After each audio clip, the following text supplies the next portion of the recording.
De retour au bulletin. Saviez-vous que la Chambre des notaires offre un service téléphonique d'information juridique complètement gratuit?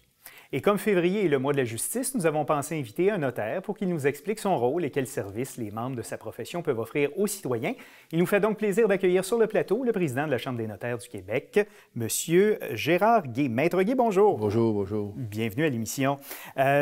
Concrètement, comment on pourrait définir le rôle d'un notaire? Parce que ce n'est pas un avocat, c'est une formation qui se compare. Oui, très, très comparable. C'est les mêmes études, finalement, là, sauf la dernière année où on regarde plus les aspects qui intéressent les notaires, notre pratique, alors les avocats, c'est plus devant le tribunal. Là.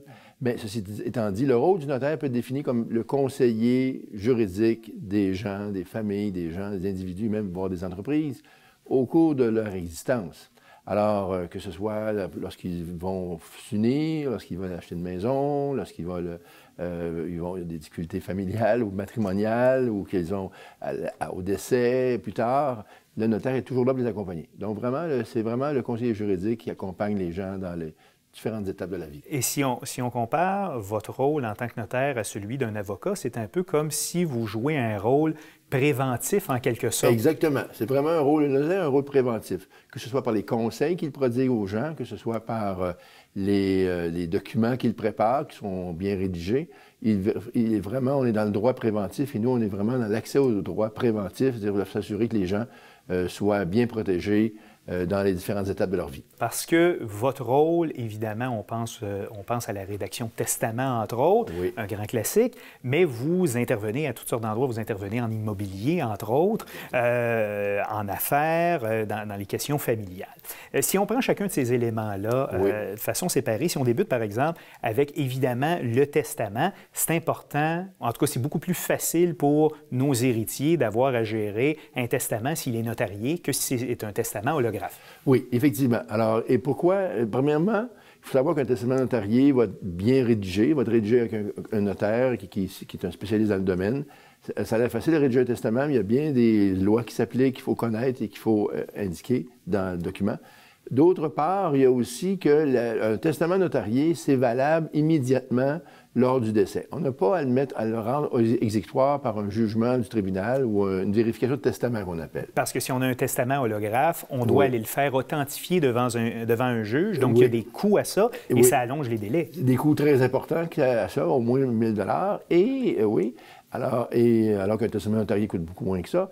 Et également, il y a des longs délais, effectivement. En plus que le testament pourrait ne pas être valable parce qu'il y a des règles de forme à respecter et les gens ne les savent pas nécessairement. Donc, ça peut devenir vraiment hasardeux de faire un testament holographe et les gens souvent disent « Pourquoi je fais un testament notarié? Je n'ai pas beaucoup de biens. » Mais justement, c'est quand on n'a pas beaucoup de biens qu'il faut faire un testament notarié pour économiser le plus possible dans les frais comme la vérification. Évidemment, les notaires ont à intervenir régulièrement en immobilier. Exactement. Notamment lorsqu'il y a des transactions. On fait l'acquisition d'une maison, on vend un condo. Mais vous offrez aussi des services conseils au-delà de la transaction elle-même. Vous êtes là aussi pour nous conseiller avant cette transaction-là. Oui, et c'est très important peut-être de rappeler aux gens que c'est important qu'ils rencontrent leur notaire, qu'ils contactent le notaire avant d'être rendus à la transaction. Souvent, les gens vont aller avoir l'offre d'achat, ils vont aller à l'institution financière et ils vont contacter le notaire après. Il est important qu'ils rencontrent le notaire plus tôt parce que c'est le notaire qui peut les conseiller. C'est un conseiller impartial, hein? Il n'y a rien à vendre, le notaire.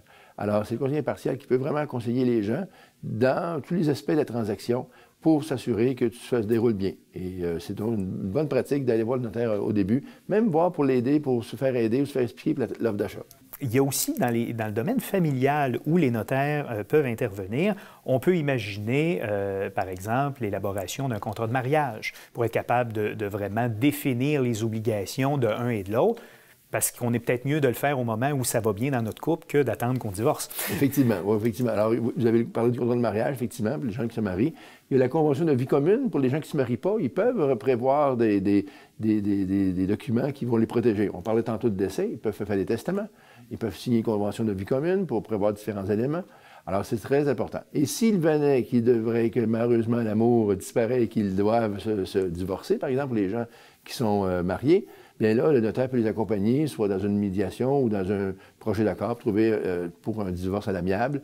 Et dorénavant, à partir de la fin du mois, le notaire pourra même les accompagner jusqu'au tribunal pour présenter les procédures à la Cour. Il nous reste tout juste une minute. Je veux parler avec vous du service téléphonique, mais aussi en ligne d'information juridique que vous offrez gratuitement aux citoyens. Donc, quel genre de conseils on peut obtenir? Parce que ça ne remplace pas, évidemment, une consultation dans un cabinet, dans une étude de notaire, mais c'est de l'information utile qui peut nous être communiquée. Exactement. Effectivement. C'est la ligne 1-800-notaire, donc c'est ça que les gens composent, le 1-800-notaire, c'est le numéro, ou ils peuvent aller sur le site Internet de la Chambre, cnq.org, pour les questions posées par le web. Et de cette façon-là, il y a si on revient au service téléphonique, tous les jours, du lundi au vendredi, sur les heures ouvrables. Donc, il y a des notaires qui sont là pour répondre aux questions des gens. C'est vraiment de l'information juridique pour répondre aux questions des citoyens sur les différents aspects, questions juridiques qui peuvent se poser. Voilà. Et à ce moment-là, c'est une information de base qui est donnée et il y a possibilité, au besoin, d'aller voir à ce moment-là un notaire pour avoir quelque chose de plus précis. Exact. Donc voilà, on répète le numéro de téléphone, c'est le 1-800-notaire. Maître Gérard Guay, vous êtes président de la Chambre des notaires du Québec. Merci d'avoir été là. Ça fait plaisir.